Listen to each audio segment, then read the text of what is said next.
Hallelujah. परमेश्वर का धन्यवाद करते हैं, एक बार फिर से अच्छा मौका प्रभु ने हमें दिया। परमेश्वर सच में बहुत महान और अति करुणा में प्रभु है। परमेश्वर सच में दया से और शांति से भरा हुआ परमेश्वर है। वो प्रतिदिन हमारी ज़िंदगी में काम करता है, हमें संभालता है, हमें आशीष और हमें बरकत देता है। प्रिय, परमेश्वर का वचन हमें इस प्रकार से बताता है कि जब कोई भी इंसान किसी भी प्रकार की कोई मुसीबत में होता है, परेशान होता है, तकलीफ में होता है या किसी समस्या में होता है, तो उसके विषय में बाइबल हमें ऐसा बताते हैं कि परमेश्वर उसे शांति देता है। क्यों? क्योंकि परमेश्वर शांति का राजकुमार है। इसलिए परमेश्वर उसकी ज़िंदगी में अद्भुत तरीके से शांति देता है, उसे आशीष और उसे बरकत देता है।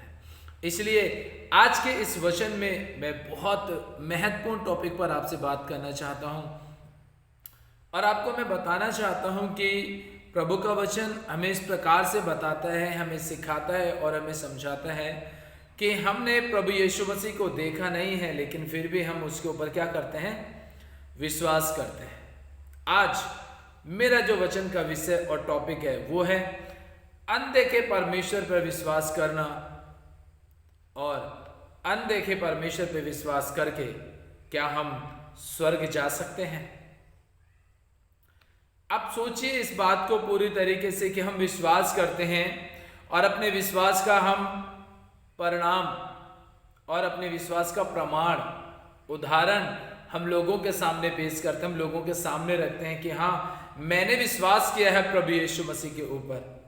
मैं एक चीज़ आपको बताना चाहता हूँ कि यदि आप ये बात कहते हैं कि मैंने विश्वास किया है, तो आप इस बात को बहुत अच्छी तरीके से ध्यान में रखना कि अगर आप किसी भी प्रकार का कोई नशा करते हैं या किसी भी प्रकार का कोई गलत काम करते हैं और आप ये कहते हैं कि मैं विश्वास करता हूं प्रभु यीशु मसीह के ऊपर, तो मैं आपका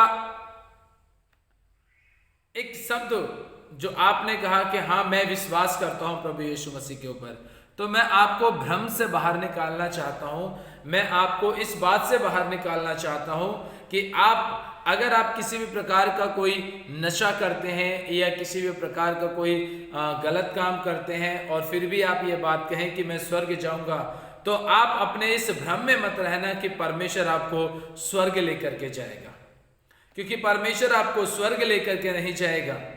क्यों?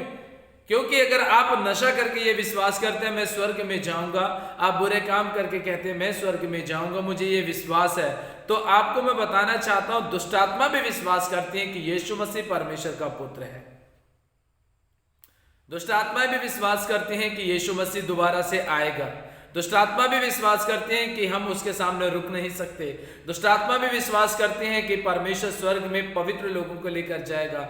दुष्ट आत्मा भी विश्वास करते हैं कि हम कभी स्वर्ग नहीं जाएंगे। दुष्ट आत्मा भी विश्वास करते हैं कि हाँ, हम चाहे जितने मर्जी भी गलत काम कर ले, न्याय तो हमारा परमेश्वर प्रभु यीशु मसीह ही करेगा।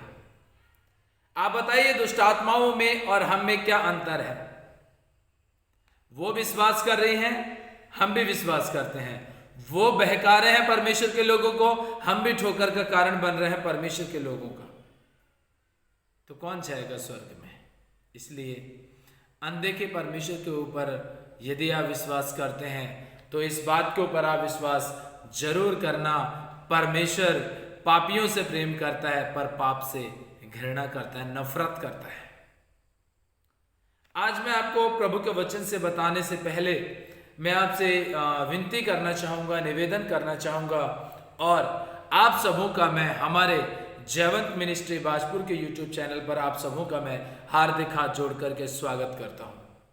और आपके द्वारा हमें बहुत अच्छा सहयोग मिल रहा है। बहुत सारे हमारे भाई लोग, बहुत सारी हमारी बहनें लगातार हमें अपने प्रार्थना निवेदन भेज रहे हैं और हम पूरे बोझ के साथ उनके लिए प्रार्थना कर रहे हैं। और आने वाले फ्राइडे में, शुक्रवार के दिन, हम उपवास के साथ एक बहुत छोटे वचन को लेकर के हम आपसे बातचीत करेंगे और वो वचन के बाद हम जितने भी प्रार्थना निवेदन हमारे पास आ रहे हैं या फिर इस वीडियो को देख करके जितने लोग अपने प्रार्थना निवेदन हमें भेजते हैं, फ़ोन करके भेजते हैं या हमारे व्हाट्सएप पे हमें अपना प्रार्थना निवेदन भेजते हैं, अपना नाम, अपना शहर का नाम, अपने गांव का नाम, अपने डिस्ट्रिक्ट का नाम, अपने प्रदेश का नाम आप ज़रूर लिख करके भेजें ताकि हम लगातार आपके लिए प्रार्थना कर सकें। और शुक्रवार के दिन हम विशेषकर उन लोगों के लिए प्रार्थना करेंगे जो प्रार्थना निवेदन हमें लगातार भेज रहे हैं। तो इसलिए आप सब यदि चाहते हैं आपके लिए विशेष प्रार्थना हो तो आप हमें व्हाट्सएप के द्वारा या फिर इस वीडियो के डिस्क्रिप्शन बॉक्स में आप कमेंट बॉक्स में मैसेज करें और आप हमें बताएं ताकि हम आपको पूरी तरीके से आपके नाम को लिखकर आपके लिए प्रार्थना कर सकें, ताकि प्रभु यीशु मसीह आपकी समस्याओं को दूर करे और आपको आशीषित करे। आइए वचन में जाने से पहले छोटी सी प्रार्थना हम लोग करेंगे। सर्वशक्तिमान, दयालु और सामर्थ्य अनुग्रहकारी जीवित पिता परमेश्वर, राजाओं के राजा और प्रभुओं के प्रभु, यीशु मसीह के नाम से हम आपके पास आते, नज़दीक में आते प्रभु। इस सुंदर समय के लिए हम आपका धन्यवाद करते हैं जो आपने हमें दिया मेरे स्वर्गीय पिता परमेश्वर जी। हे दया के धनी और शांति के राजकुमार प्रभु परमेश्वर, आप अपना दाहिना हाथ बढ़ा करके छू लीजिए मेरे पिता परमेश्वर, ताकि तेरी महिमा बहुतायत के द्वारा होने पाए मेरे खुदावंद यीशु प्रभु।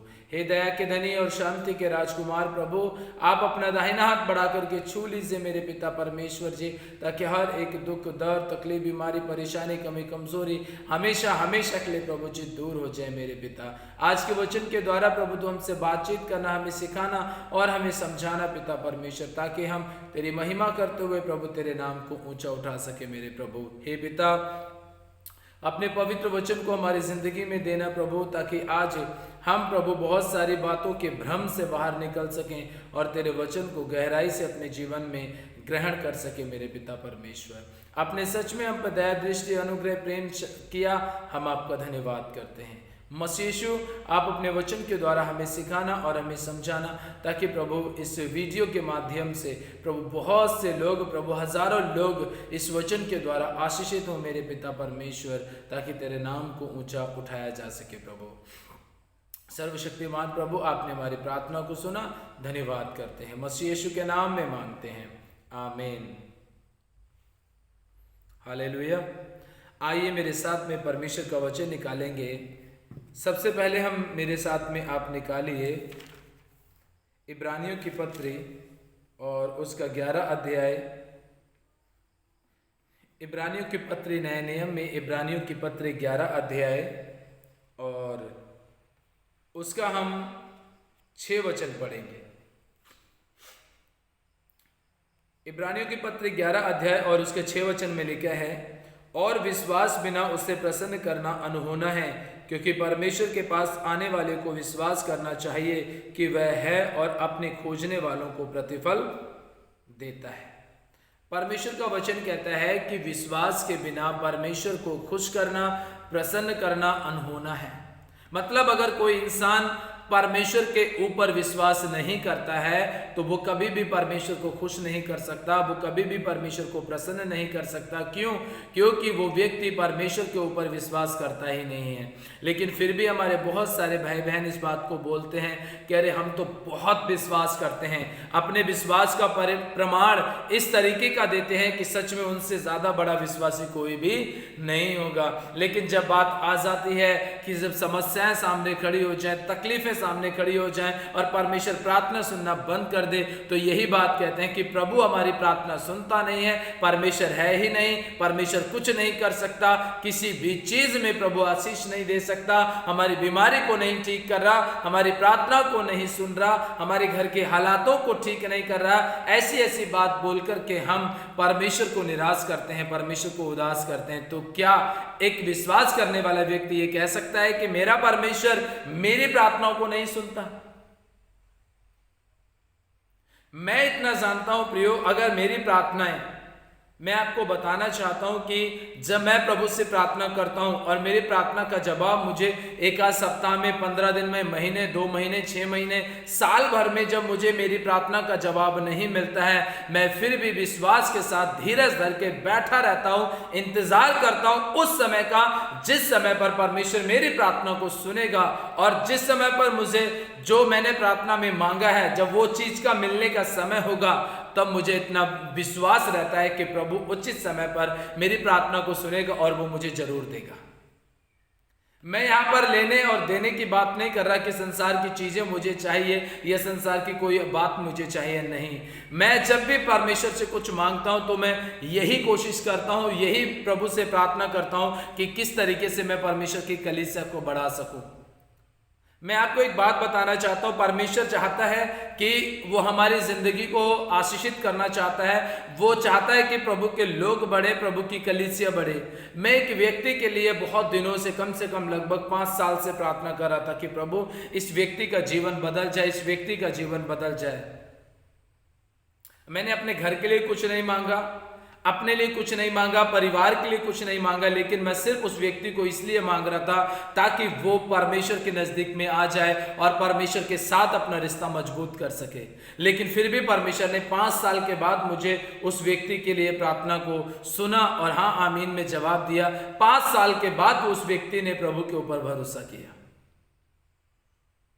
मैं बहुत जल्द आपको उस व्यक्ति से जरूर मिलाऊंगा और कोशिश करूंगा कि वो व्यक्ति खुद इसी वीडियो के माध्यम से अपनी गवाही आप लोगों के बीच में शेयर करे, ताकि आपको खुद पता चल जाए कि हाँ, कि अगर परमेश्वर अपनी कलीसिया में कुछ लोगों को लाना भी चाहता है या बढ़ाना भी चाहता है, तो परमेश्वर चाहता है कि हम विश्वास के साथ धीरज धरे रहें और परमेश्वर के काम को अपनी आंखों से देखते रहें।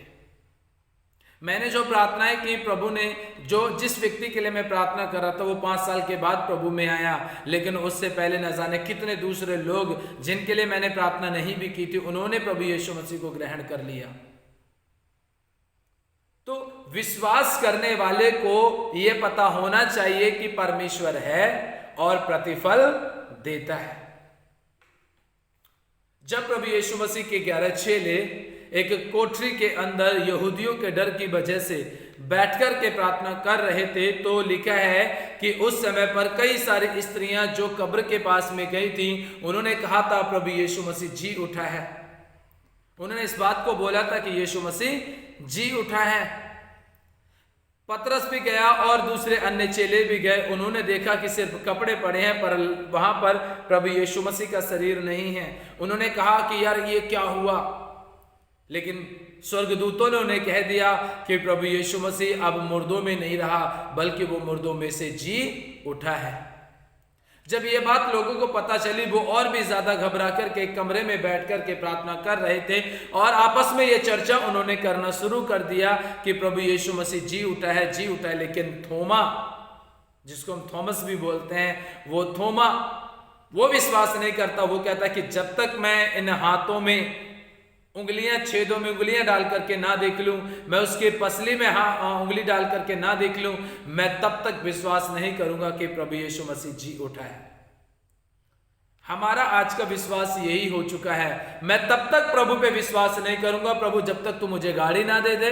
मैं प्रभु तब तक विश्वास नहीं करूंगा जब तक तू मेरे कर्ज दूर ना कर दे। प्रभु मैं तब तक तुझ पर विश्वास नहीं करूंगा जब तक मेरी परेशानियां दूर ना हो जाए, मुझे कार ना मिल जाए, मुझे घर ना मिल जाए, मुझे बंगला ना मिल जाए, मुझे पैसा ना मिल जाए, मैं तब तक विश्वास नहीं करूंगा। मिलता भी नहीं है और आप पड़े रहते हैं कोने में, उन्हीं दुखों में, कष्टों में, कलेशों में। क्यों? क्योंकि परमेश्वर आपसे प्रेम करता है, आपके लालच से प्रेम नहीं करता है। आपके विश्वास के द्वारा वो आपको आशीष देता है, आपके लालच के द्वारा आपको आशीष नहीं देगा। क्योंकि लालचियों के विषय में बाइबल में ऐसा बताती है कि जितनों ने भी लालच किया और परमेश्वर से झूठ बोले, परमेश्वर से उन्होंने गद्दारी की है, तो वो सब के सब ढेर हो गए। प्रेरितों के काम की पुस्तक 5 अध्याय जब आप पढ़ेंगे, आपको हनन्याह और सफीरा का जिक्र मिल जाएगा। पता चल जाएगा जितनों ने भी लालच किया वो सब खत्म हो गए। अगर आप स्वर्ग जाना चाहते हैं, मसीह में विश्वास को मजबूत करना चाहते हैं, तो प्रियो सबसे पहले आप ये कहिए कि प्रभु मेरा विश्वास थोमा के जैसा ना हो, बल्कि मेरा विश्वास पौलुस के जैसा हो। मैं यहां पर दोनों चेलों का मतभेद नहीं कर रहा हूं कि पौलुस बड़ा था तो थोमा छोटा था, नहीं।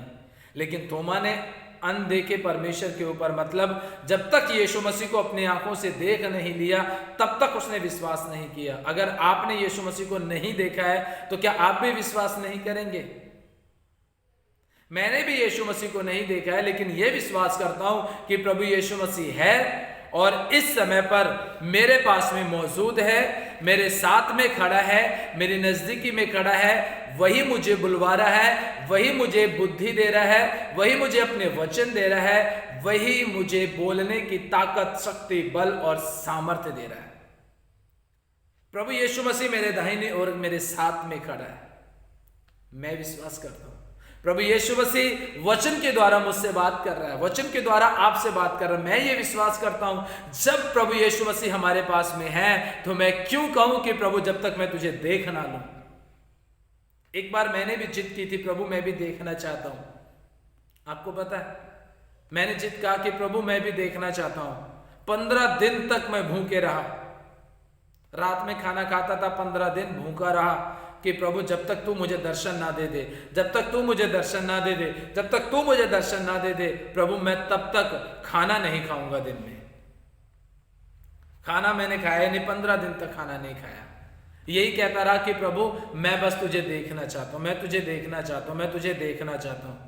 15 दिन तक प्रभु मुझे दिखाई नहीं दिया, प्रभु मुझे कोई बात नहीं की। लेकिन आज जब मैं बाइबल पढ़ता था तो परमेश्वर मुझे वचनों के द्वारा तसल्ली देता था, वचनों के द्वारा शांति देता था।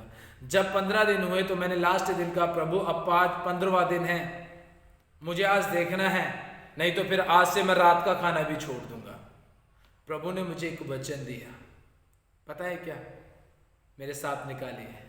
जब 15 दिन के बाद मैं दिन में उपवास के दिन में जब भूखा था, उपवास भी नहीं कह सकता मैं, क्योंकि मैंने खाना इसलिए छोड़ दिया कि प्रभु मेरी जिद थी कि प्रभु मैं तुझे देखना चाहता हूँ। उपवास नहीं था मेरा, लेकिन हाँ प्रभु मैं दिन में खाना नहीं खाऊंगा, मैं रात में खाना खाऊंगा। अगर मर गया तो मर जाऊंगा, तेरे साथ मरूंगा, तेरे चरणों में मरूंगा, तेरी सेवा करते हुए मरूंगा। प्रभु मुझे मरना पड़े तो मैं मर जाऊंगा, लेकिन मैं तुझे देखना चाहता हूँ। 15 दिन के बाद जब मैं प्रभु से प्रार्थना कर रहा था, मतलब 15वें दिन प्रार्थना कर रहा था, तो प्रभु ने मुझे एक वचन दिया और वचन के द्वारा मुझे सिखाया और मुझे बताया। क्या बताया मेरे साथ में निकालेंगे।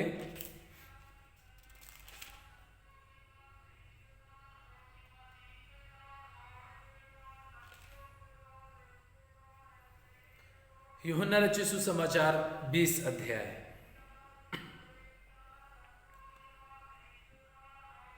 प्रभु ने मुझे इस वचन को, जब मैं प्रार्थना कर रहा था, प्रभु ने मेरे मन में एक वचन डाला और वचन क्या था ये ध्यान से सुने। यूहन्ना रचित सुसमाचार 20 अध्याय और उसका 29 वचन। यह वचन प्रभु ने मेरे मन में डाला और मैं समझ गया कि सच में प्रभु ने मुझे दर्शन दे दिया है। ठीक, यूहन्ना 20 अध्याय और उसका 29 वचन। यीशु ने उससे कहा तूने मुझे देखा है क्या, इसलिए विश्वास किया है? धन्य है वे जिन्होंने बिना देखे मुझ पर विश्वास किया है। थोमा से कहा था ना कि तूने तो देखकर विश्वास किया, परंतु धन्य है वे जो अनदेखा विश्वास करते हैं मुझ पर।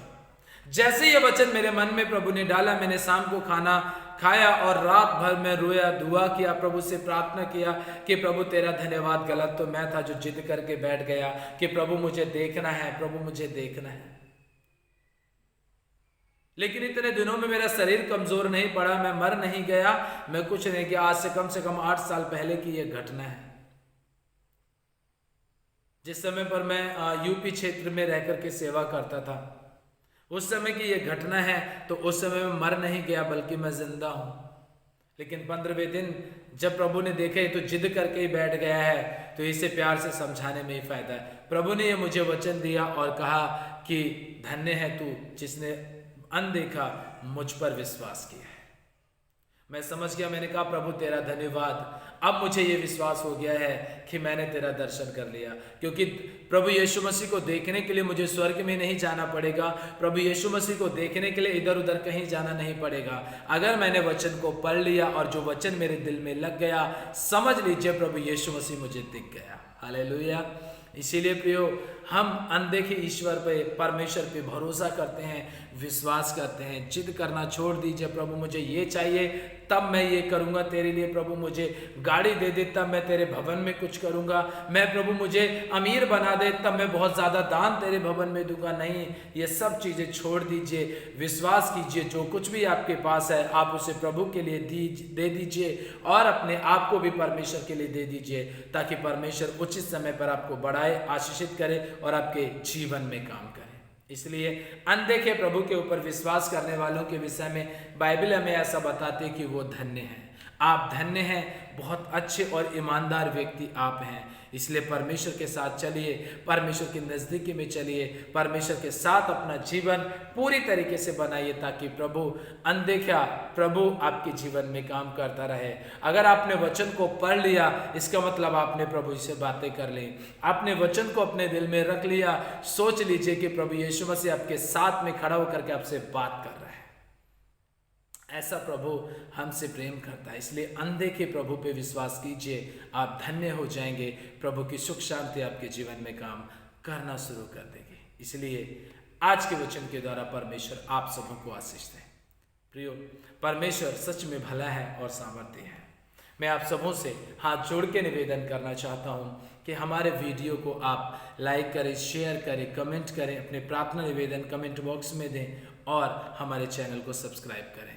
बेल आइकॉन के बटन को भी दबाएं ताकि प्रतिदिन की वीडियो का नोटिफिकेशन आपको लगातार मिलता रहे और आप परमेश्वर की महिमा करते हुए आगे बढ़ सकें। परमेश्वर आज आपको और आपके परिवार को, आपके रोजगार, आपके बिजनेस को बहुत आशीष और बरकत दे। आमीन आमीन।